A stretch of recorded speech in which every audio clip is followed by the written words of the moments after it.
Good evening. Thank you, Dr. Sau, for having me here. Also good to see all the old friends sitting in on the front table.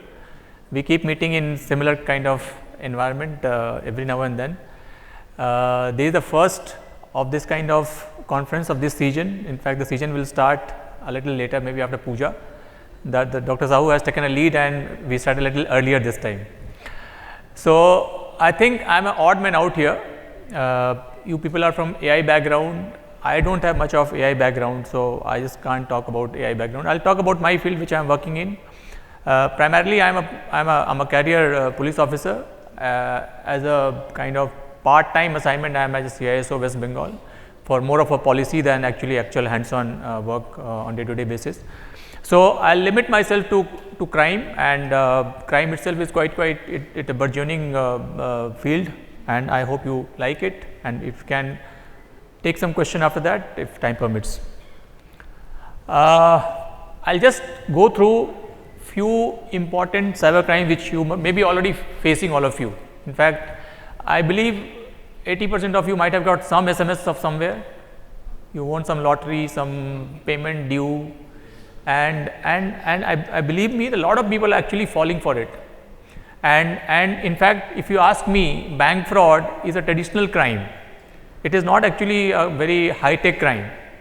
That is why this, the half-educated or rather uneducated or undereducated people from Jamtara, they are able to commit so much of crime. Had it been so high-tech, these boys and girls would not have been able to do all those things. So it's very simple for them, and for us also, like we already had a bank fraud section with us, but then the inflow of reporting were never that much. Earlier it was much lesser number. Somebody has to go and forge a check and all. Now people can send thousands of messages in one click, and then at least 10 people also fall for it, then it made his day. So that is bank fraud, and how it is committed actually. SIM card on fake document. I think previous speaker was talking about AI generated, AI entering is everywhere. We came across one such where AI is being used for changing the faces of for KYC purpose, and then getting a SIM.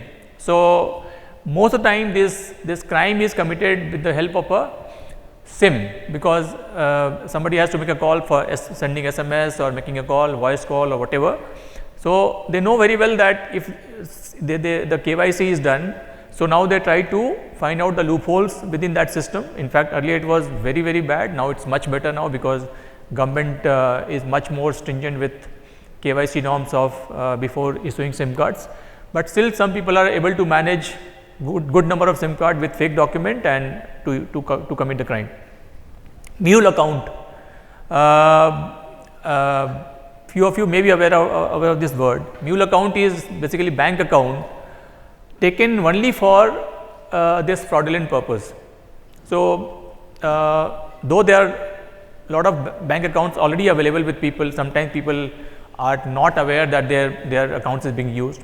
In most of these cases, they actually open a account with again some document, and they use for that. And the owner, why we call it mule, because the owner is a third person, and they are paid some kind of rent of that account, and somebody else uses that account, and the kind of transaction they do, perhaps the account owner may not be aware of. Impersonation of Facebook, WhatsApp, OLX with fake account. This has already been very common, so no need to talk about. Call center fraud is a big nuisance still here and in many big cities. You know that with IT and ITES boom, lot of call center job came to India, and a lot of people are actually available who are I won't say they are unemployed, but they are maybe underemployed or kind of underpaid. So these boys and girls, they are trying to make their own call center. In fact, making call center is not that difficult for them. They don't need a big setup. They will just maybe few laptops and few SIM boxes. They can open a call center. In fact, that is a small scale, but there are some large scale also.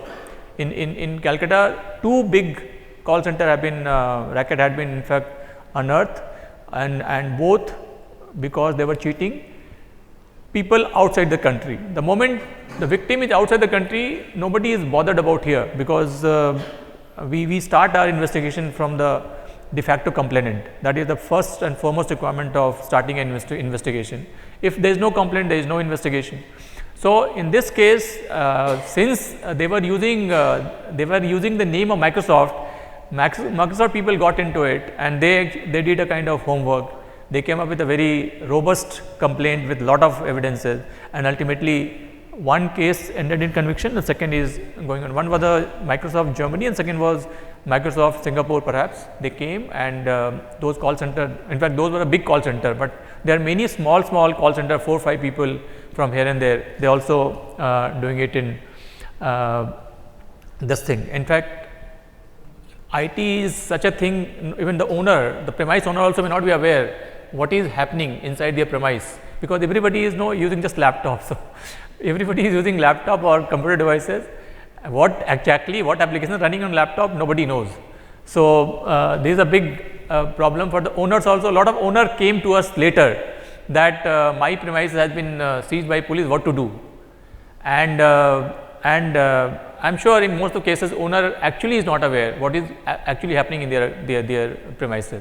So, if a bit of awareness, in fact actually do a bit of drill down before renting out the premises, that will be helpful. Electricity bill fraud, again very common, SMS that you have not paid your electricity bill or something like that, it will be disconnected, and then you send a link, and that link used to be normally a phishing link where you give your details, and then you are even you can pass on money also. So, we are not very careful while transferring money, and then you defraud it. Digital loan apps, again it is a very one of the most common, the loan app thing, and there are people in the field giving, Chinese loan app is one thing, but then there are various kind of people who are giving all sorts of loans on this. Online gaming and gambling apps, in fact many of you may be aware, because it was a Calcutta based e-nuggets case about 1 year back, or maybe 8, 9, 10 months back. This case was unearthed, and huge amount of cash was recovered from the culprit. And what was that? Basically it was a online gaming platform. So, online gaming, there is a slight loophole where in a gambling and a gaming there is a slight legal difference, where gambling is defined as a pure chance event, and where a little of skill is required, then it becomes kind of gaming. And this loophole is being utilized by many people, and if you go, and lot of people are playing lot of games, all sorts of computer games, and a very large scale with much smaller amount, which is also very common. Ransomware, all of you from the IT background, so you already aware, online job racket. Crypto investment fraud is actually another big, lot of people actually started opening crypto account with all these exchanges, and since people, nobody knows anyone in crypto world, so it's a very good place for fraudsters also. And then, and very small amount, 1,000 rupees to 2,000 rupees, 5,000 rupees, 15,000 rupees, they are investing in crypto, and after that I think the guys vanish or something. I mean, there are many ways to do it, but it's a pure because of the crypto markets very sometimes very good return, so people are lured to that. And sextortion, again very common, one of the most common crime these days, where somebody gets a VIP call, and then something happens, and then their video is morphed or something like that, and then somebody calls that we have got your video with some objectionable situation and all sorts of things, and the people are demanded money. Aadhaar enabled payment system fraud is again a new kind of NPCI also came up with a kind of guidelines recently. Calcutta police also issued a guideline last week about this, where people are lot of applications are required Aadhaar authentication, and at times for payment. So, many of us who are not using credit card or debit card, actually you can use your Aadhaar based payment system through your thumb print, which will be actually using this thing, and they from various sources they collect thumb impression, Aadhaar number, they duplicate it, and they do this kind of crime, which also it's a quite a good number. So these are the trained, and in this since time is less, so I'll just give you very brief about this, the steps being taken. Certain, all of you must be aware, certain we are using the provisions of IT Act for blocking the contents. I have not mentioned about this kind of crime which communally sensitive or maybe or personal those kind of things, social media crimes, there are hundreds of it, I have not mentioned, but then we require to remove these URLs or block this URL as early as possible, otherwise it has a chance of getting flared up or may create a bigger problem. But then we are totally dependent on service providers. So for 69A under IT Act, we actually give this request to MeitY, and through MeitY it goes to these all YouTube or Facebook kind of people for blocking the URL. I'll share you the data. They don't block it more than a 1/3 of different pretext. Sometimes like vulnerable, we call it, it's a sexual misconduct and all these things. They say it's not a crime in our country, and we are bound by our country's law, so we will not block it. So these kind of legal problem are there. In the second case, we send it directly to service providers, intermediaries under this. So there are two categories where the public order is involved. We use the first one, 69A. Otherwise, we use for general individual issues. We normally give the request under 79(3)(b). I4C is a very organization formed by under MHA. They are actually now coordinating with all the state police in cybercrime domain. They are actually, as you know, the cybercrime is boundaryless. Here, our fundamental is actually based on jurisdiction. If you go to any police station, first thing they'll ask whether the crime has happened in their area or not, because the CRPC says that the FIR will be recorded under the jurisdiction where the crime has been committed, because the evidence, witnesses all were from the same area. But here is a situation where there is no boundary, there is no PO, place of occurrence, and yet lot of people are losing lot of money. So for this, they have opened this cybercrime.gov.in portal, where actually you can report all kinds of crime. We know lots of very, very small petty crimes also getting reported in this. They have a 1930 helpline, where if you cannot use this cybercrime.gov.in on your own, you can call this number, and it is a 24/7 helpline number in all the states, where cops will be helping you in lodging your cybercrime related complaint, and ultimately it goes in the common database, which comes to us, means all the states as per jurisdiction, and then they are supposed to handle it. This cybercrime complaint are different categories: social media related, hacking, cryptocurrency, online gaming, ransomware, and other cybercrime. These are the important categories. Mobile blocking by LEAs. As I was saying, that lot of mobile phone are getting issued or by the service provider or their agents on a fake document. The moment we come to know that this is on the basis of fake document, we have a process to block these mobile phones. So we get this blocked again through the same portal. I'll just share you a quick data in this, because data is important. This portal started in 2019, and it is almost increasing every year, almost 50% increase there, and we are handling almost all the complaints, but substantial number of complaints, almost 70%, 75% complaints are still under process after so many days, because so much layers are involved in this investigation. Payment gateway, IP, service providers, all these things, and it is a real challenge for all of us, and the effort for a small crime or a big crime almost remain the same, because we have to, every time we have to seek IP, we have to go to service provider, and then payment gateway, we get the details of the bank accounts, all these things. And this is the data of 1930 helpline. We are getting almost 14,000 calls in 2022. This already we have crossed 17,000 by this. This is the mobile number we have blocked so far in West Bengal. This is only West Bengal data. This is the statistic of 1930 helpline. Whenever, in fact, you people can call the bank also.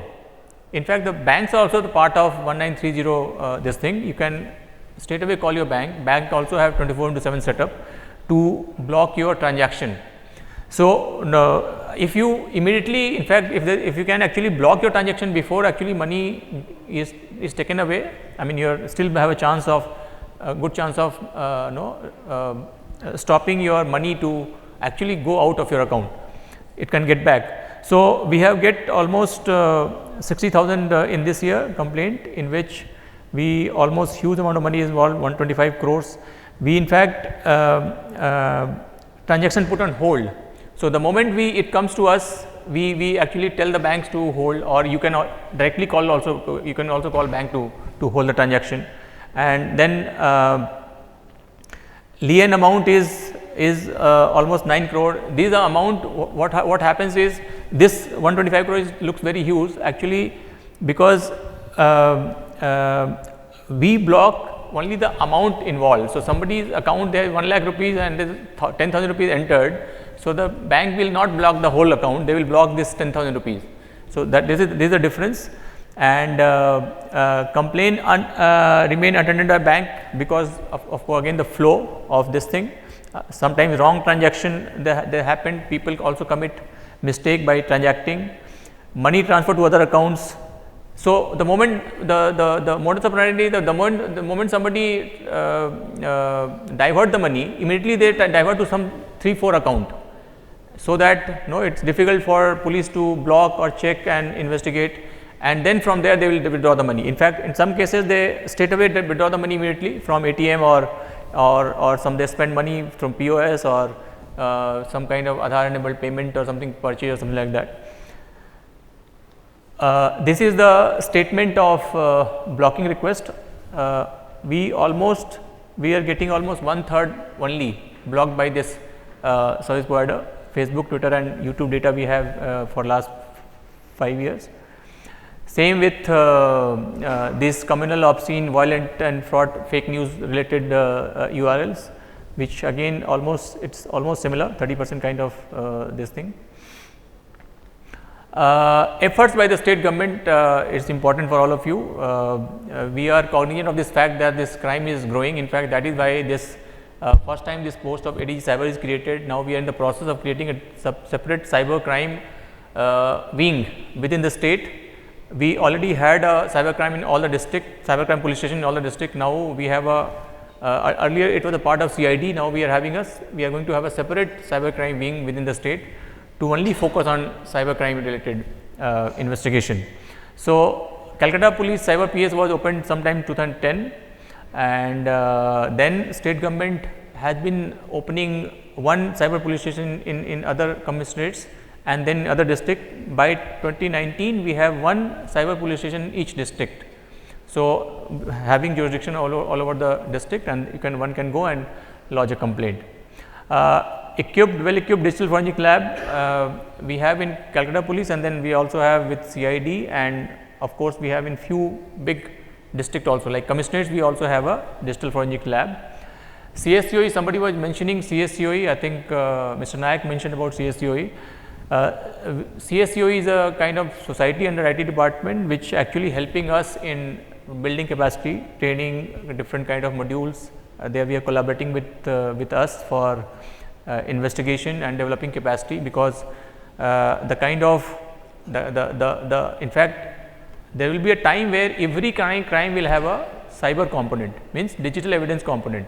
So, right now we are having a separate police station for that, but then sooner or later after all crime will have a digital evidence component. So, in fact this is going to increase, because more and more people are actually using digital platform. They are using less and less paper, and they are using more and more digital platform. State government also set up a cyber forensic and digital evidence examiners lab. It is a exclusive lab for digital evidence examination. This is because the central labs are not able to take the load. The huge load is there. State government has set up, and recently we have got accreditation from MeitY. So, the lab, if it is open, it has to be vetted or acknowledged under 79A by MeitY. So, we have just got accreditation kind of MeitY. So, that we can actually give this evidence in court of law. We also in the process of engaging different kind of experts, both in CID as well as in Calcutta Police. Difficulty, challenges is very important. We have 5 minutes. I am getting late. Challenges is very important to understand, because our biggest challenge is getting the IP. You all know that on internet, IP is the only identity, that is a logical address, and it keep on changing. And if you take a IPDR, I mean, how many of you have actually seen IPDR? For 15 minutes data, you may get maybe 1000 kind of columns and rows in the data. So, so in fact, the biggest problem is that the service provider like ISPs, how to capture data and store the data. The IPDR creates so much data. Where to get this much storage, because every storage has a cost. So, in fact, they only informed us that as of now there is no mandate to capture IP of a public Wi-Fi router. So, they do not, whosoever has come and who actually they used their router, they actually they do not record, and the IP is static or fixed only in case of leased line, but the 99% people are actually broadband users, and they are normal who share the IP. So, and then the service provider also use a public IP with multiple users through netting. So, it is such a big we have to kind of find something like finding a needle in a haystack, nothing less than that. So, this is a big challenge, and as I said, I was social media giants who are registered outside. For everything we have to go to social media, I mean service provider, if it is Facebook or YouTube or whosoever, and if most of these big giants have a very small legal compliance team. In fact, Google has just 4 people in the country, and these 4 people also not empowered enough. They cannot pull the data from their server. They are just coordinating on behalf of Indian LEAs and sending it to the central team, and then they are fetching the data, and they are sending it back to us. So, same with other also. Other than these, we have also have hundreds and thousands of different application and payment gateway or even commerce sites. So, every site will have, the server will have IP. So, the biggest challenge is how to know who is the nodal officer of that person. So, the most time we are asking, यार उसका बताओ कौन nodal officer उसका, उसको mail भेजना है. They reply back, but then there is so many people to ask for data. It's very difficult to keep track. Malware analysis and ransomware. In fact, perhaps there's still not much of technology available for malware analysis and ransomware, but then and these things have actually come, though the number is less, but even in today only I was finding there are 1 or 2 complaints are actually available for malware kind of thing, and whether it is malware or not, whether they have actually used encryption or some kind of proper ransomware or not, malware or not, that will only we can find when we are able to utilize or investigate or go through that system. So, and that itself is time consuming, and the kind of, if the data is overwritten, then very little chance of getting that data. So, normally what happens is, in a digital forensics, if anybody is aware of that or otherwise also, the computer is data is basically all in the form of 0 and 1, right. So, when you delete a data, actually it does not delete the data, it just remove the file name from the index, your data remain as it is. So, your only directory, the name is, the file name is removed, that is why you are not able to retrieve the file, all data remains there. But when it is overwritten by some other data, then you cannot recover. So, what happens is, it's one way it is good, but then what happens is, most of the devices, mostly routers or those kind of devices, because everybody is in the process of cutting cost. So, they have a very small memory. What they do, in fact, whatever the data they are generating related to IP or all these usage events, it keep getting overwritten at a very short interval, because they have a very small memory. So, in fact, at the moment, as per the guidelines, they are supposed to maintain data only for 6 months. For telecom calls, it is 2 years. And so anything which any IP which is more than a case which is more than 180 days, then it is difficult to find out and get the data. So, these are the challenges. So, I have tried to maintain my time 20 minutes, I might have overshot by a few minutes. I seek excuse from the organizers, and this is all I wanted to say. There are lot more to talk about it, but maybe some other time. We do not have much of time here. So, thank you very much for listening to me.